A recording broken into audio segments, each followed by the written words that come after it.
વાત કરીશું સુરતમાં ટ્રાફિક પોલીસની દાદાગીરીનો વિડીયો સામે આવ્યો છે। વાહન ચાલકને ધક્કો મારીને તેને ઉતાર્યો હોવાનો આક્ષેપ થઈ રહ્યો છે। વાહન ચાલક પાસેથી મોબાઈલ ઝૂંટવવાનો પણ પ્રયાસ થયો।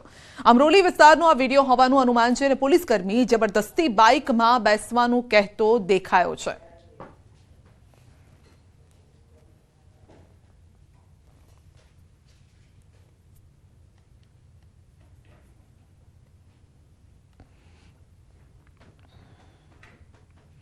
પોલીસ સામે ફરિયાદ જો કરવી હોય તો તેના માટે એક નંબર જાહેર કરાયો છે અને આ નંબર છે 1449। હેલ્પલાઇન નંબર પર કરી શકાશે ફરિયાદ।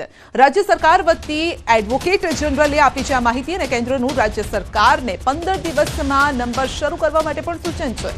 16 ફેબ્રુઆરીએ આગામી સુનાવણી હાથ ધરવામાં આવશે। ફરી આપને જણાવી દઈએ કે પોલીસ સામે ફરિયાદ માટે નંબર જાહેર કરવામાં આવ્યો છે અને આ નંબર છે હેલ્પલાઇન નંબર 1449। આ નંબર પર આપ ફરિયાદ કરી શકો છો। રાજ્ય સરકાર વતી એડવોકેટ જનરલે આ માહિતી આપી છે અને કેન્દ્રનું રાજ્ય સરકારને 15 દિવસમાં નંબર શરૂ કરવા માટે પણ સૂચન છે। 16 ફેબ્રુઆરીએ આગામી સુનાવણી પણ હાથ ધરવામાં આવશે। નવસારી મકાનમાં કાટમાળમાંથી સોનાના સિક્કા નીકળવાનો મામલો। નવસારી એલસીબીએ અલીરાજપુર સેશન્સ કોર્ટમાં પીઆઈ અને 3 પોલીસ કર્મચારીઓની પૂછપરછ માટે અરજી કરી હતી।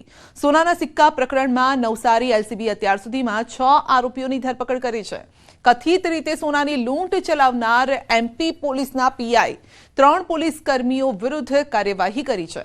આરોપીઓને ટ્રાન્સફર વોરંટ નવસારી લાવવામાં આવશે।